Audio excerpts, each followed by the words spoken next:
सूरज की किरणों में अमृत का वो प्रकाश, हर नई सुबह के साथ यीशु राजा है अब। अंधकार से जो लड़ती उसकी वाणी है आप, उसकी वाणी है आप, उसकी वाणी है आप। अमृत वाणी, अमृत वाणी, अमृत वाणी, अमृत वाणी, अमृत वाणी।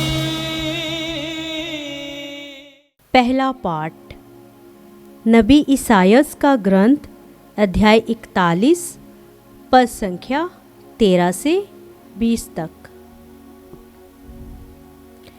मैं तुम्हारा प्रभु ईश्वर हूँ, मैं तुम्हारा दाहिना हाथ पकड़कर तुमसे कहता हूँ, मत डरो, देखो मैं तुम्हारी सहायता करूँगा। हे याकूब, हे इस्राएल, तुम कीड़े जैसे हो गए हो। प्रभु कहता है, मैं तुम्हारी सहायता करूँगा। इस्राएल का परम पावन प्रभु तुम्हारा उद्धारक है।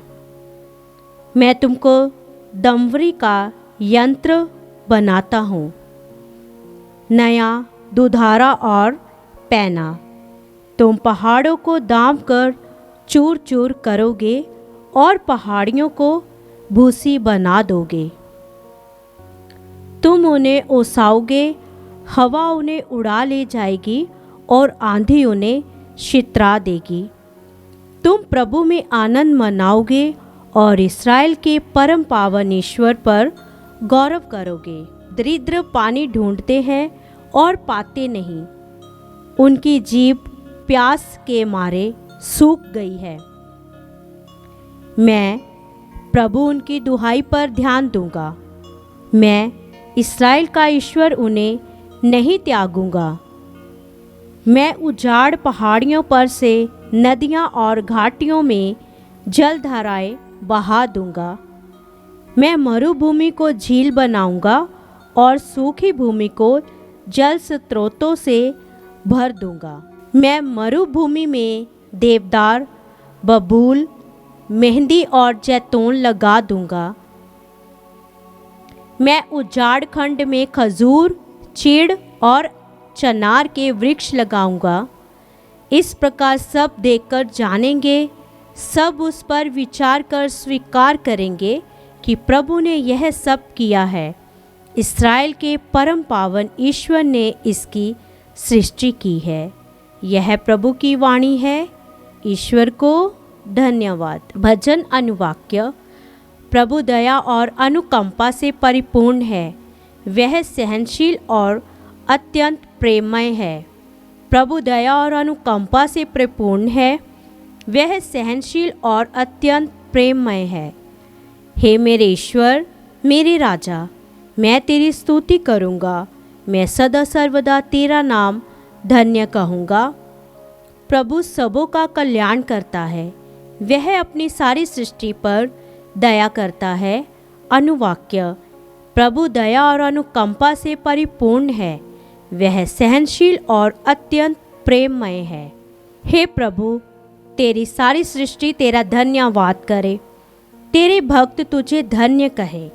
वे तेरे राज्य की महिमा गाएं और तेरे सामर्थ्य का बखान करें।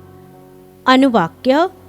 प्रभु दया और अनुकंपा से परिपूर्ण है, वह सहनशील और अत्यंत प्रेममय है, जिससे सभी मनुष्य तेरे महान कार्य और तेरे राज्य की अपार महिमा जान जाएं।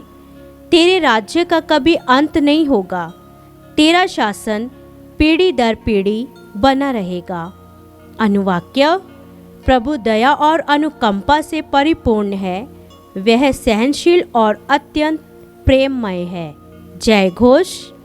धार्मिकता बरसाओ, ओस की बूंदों की तरह, बादलों के जल की तरह धरती खुलकर उसे ग्रहण करे। हालेलुया। संत मत्ती के अनुसार पवित्र सुसमाचार अध्याय 11 पद संख्या 11 से 15 तक। यीशु ने लोगों से कहा, मैं तुम लोगों से कह देता हूँ, मनुष्यों में यूहन्ना बपतिस्मा से बड़ा कोई पैदा नहीं हुआ। फिर भी स्वर्ग राज्य में जो सबसे छोटा है वह यूहन्ना से बड़ा है। यूहन्ना बपतिस्मा के समय आज तक लोग स्वर्ग राज्य के लिए बहुत प्रयत्न करते हैं और जिनमें उत्साह है वह उस पर अधिकार प्राप्त करते हैं। यूहन्ना तक के नबी और संहिता भी सब के सब राज्य के विषय में केवल भविष्यवाणी कर सके। तुम चाहो तो मेरी बात मान लो कि यूहन्ना वही इलियास है जो आने वाला था। जिसके सुनने के कान हो वह सुन ले। प्रभु का सुसमाचार। ख्रीस्त की जय।